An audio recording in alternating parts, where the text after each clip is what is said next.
Shalom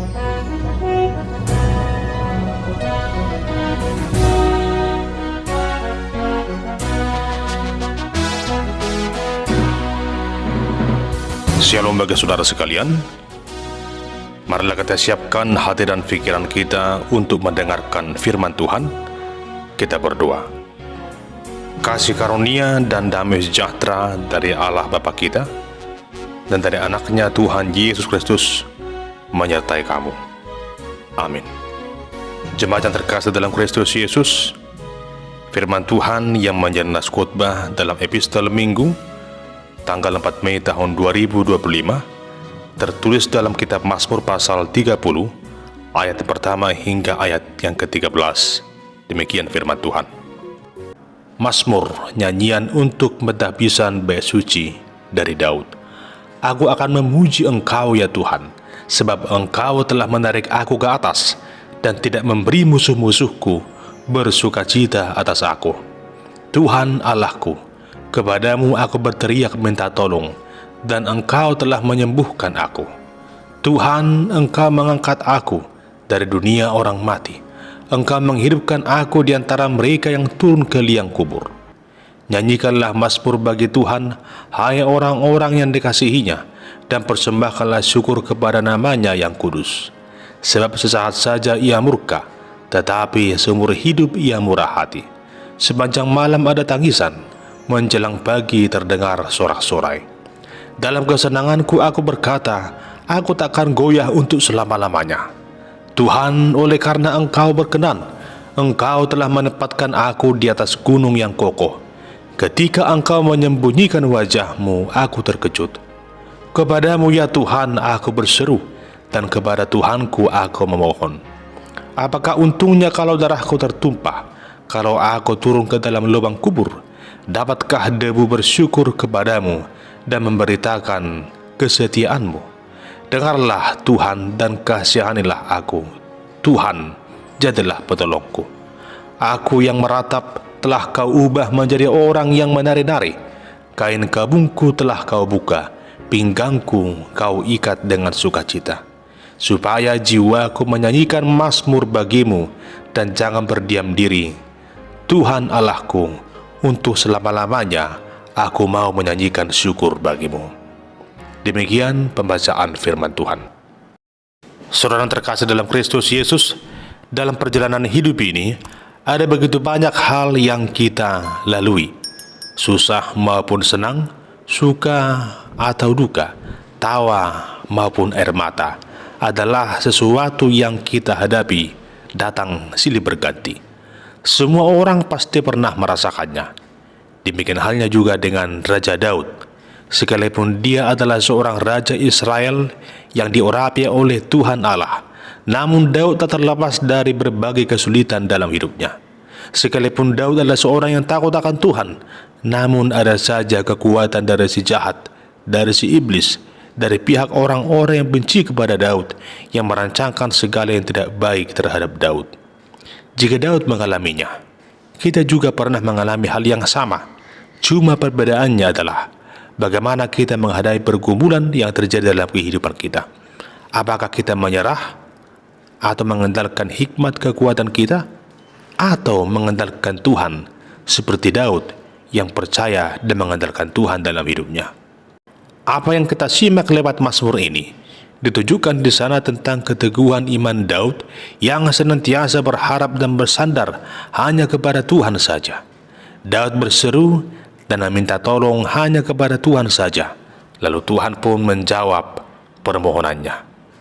Pertolongan Tuhan yang pernah dialami oleh Daud itu menjadi suatu kesaksian untuk meninggikan dan memuliakan nama Tuhan. Melalui Mazmur ini, ia menceritakan betapa besar dan ajaibnya Tuhan yang telah menolong hidupnya. Mazmur pasal 30 ini adalah nyanyian syukur Daud atas segala pertolongan Tuhan yang telah ia rasakan dalam hidupnya.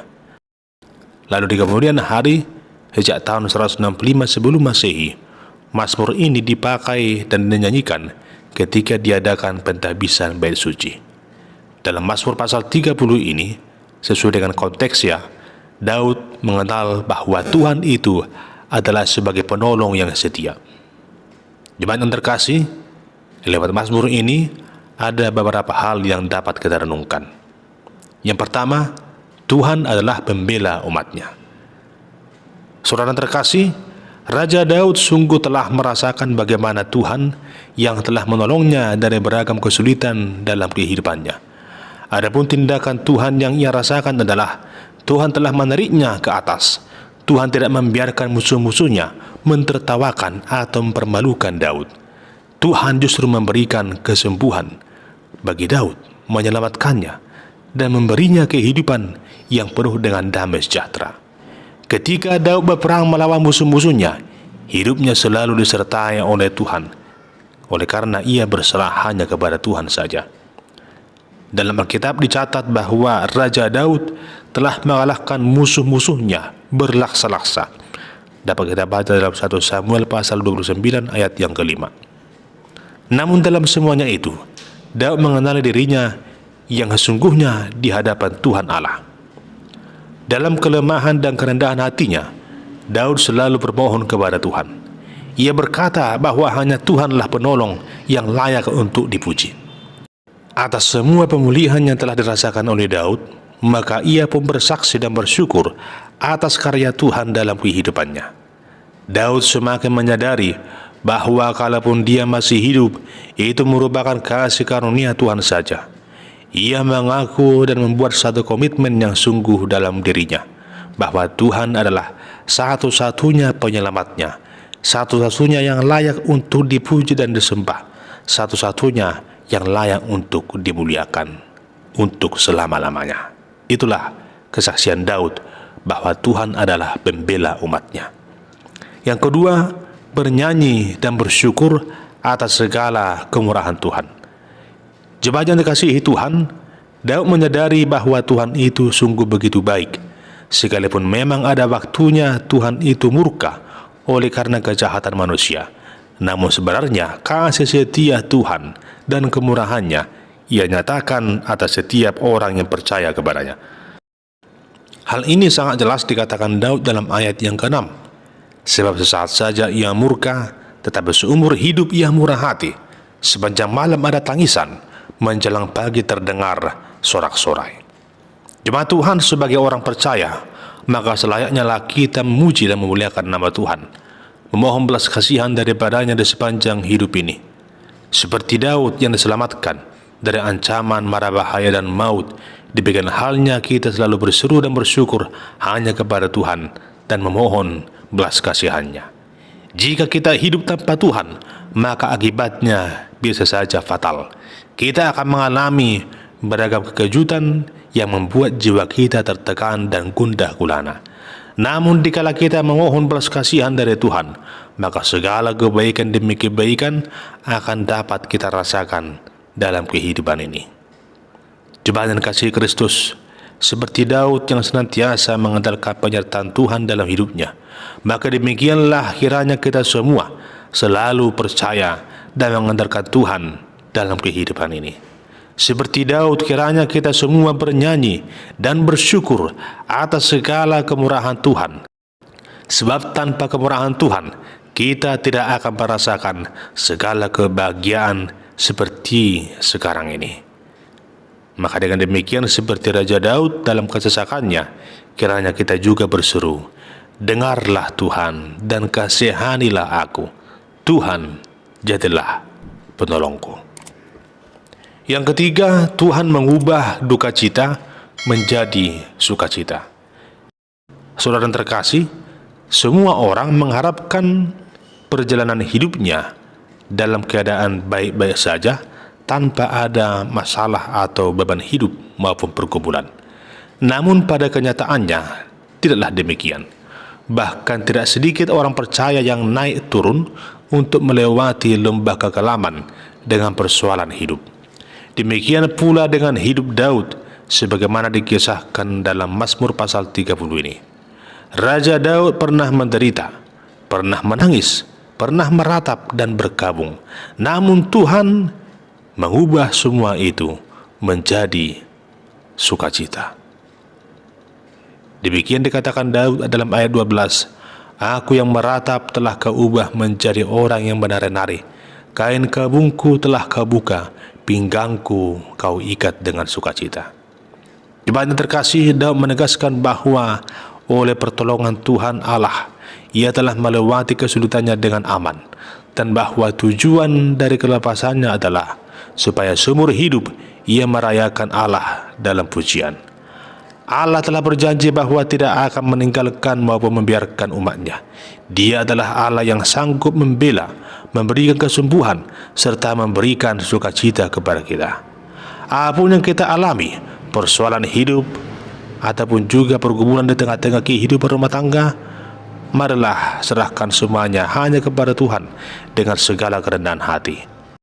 Yakin dan percayalah bahwa Tuhan Allah dalam Kristus Yesus adalah Tuhan Allah yang peduli, Allah yang mengerti segala persoalan yang sedang kita hadapi. Di saat kita bersungguh-sungguh bernyanyi, menyanyikan pujian bagi Tuhan, maka keadaan kita yang terpuruk pasti akan Tuhan ubahkan. Percayalah, Tuhan akan memberikan sukacita yang luar biasa dalam kehidupan kita sebagai pengganti dari duka cita yang kita alami. Saudara terkasih, sesungguhnya sama seperti Daud yang telah mengalami beragam kebaikan dan kasih karunia Tuhan, demikian halnya juga dengan kita dalam kasih Kristus menerima keselamatan dari ancaman maut. Kita yang dulunya meratap karena kegiatan ancaman maut dan dosa, kini telah merasakan hidup dalam damai sejahtera di tengah dunia ini dan beroleh janji akan kehidupan yang kekal lewat kebangkitan Kristus dari kematian itu. Maka dengan demikian, seperti Mazmur, Rasul Paulus, Thomas dan murid-murid lainnya yang telah mengalami kuasa kebangkitan Kristus, marilah kita berkomitmen untuk selalu setia kepada Yesus Kristus Tuhan dan Juru Selamat hidup kita. Mari kita mempersembahkan seluruh hidup kita hanya untuk memuji memuliakan namanya. Sebab musuh besar kita adalah sengat maut, kutuk dosa, dan kuasa si iblis, dan itu telah dipatahkan oleh kebangkitan Kristus dari kematian itu. Kini kita dapat berjalan dengan penuh damai sejahtera dan sukacita dalam menghadapi dunia yang penuh dengan tantangan yang begitu berat ini. Oleh karena itu, jemaat yang dikasihi Tuhan, marilah kita dengan segenap hati, jiwa, dan pikiran kita melakukan apa yang terbaik bagi kemuliaan nama Tuhan. Mari kita memuji nama Tuhan oleh karena segala kemurahan-Nya. Dialah Tuhan yang telah menyelamatkan kita, sumber pertolongan kita. Untuk itu, dengan sukacita, mari kita mengasihi dan mengikut Tuhan dengan penuh kesetiaan. Amin. Kita berdoa. Ya Tuhan Allah, kami sungguh bersyukur atas firman-Mu yang menguatkan kami agar setia percaya kepadamu, memuliakan nama-Mu, dan juga mengikut Engkau sampai selama-lamanya. Tuntun kami Tuhan dalam Roh-Mu yang kudus, agar kami dikuatkan melakukan segala yang terbaik hanya demi kemuliaan nama Tuhan yang sungguh agung itu. Di dalam nama Yesus kami berdoa bersyukur kepadamu. Amin.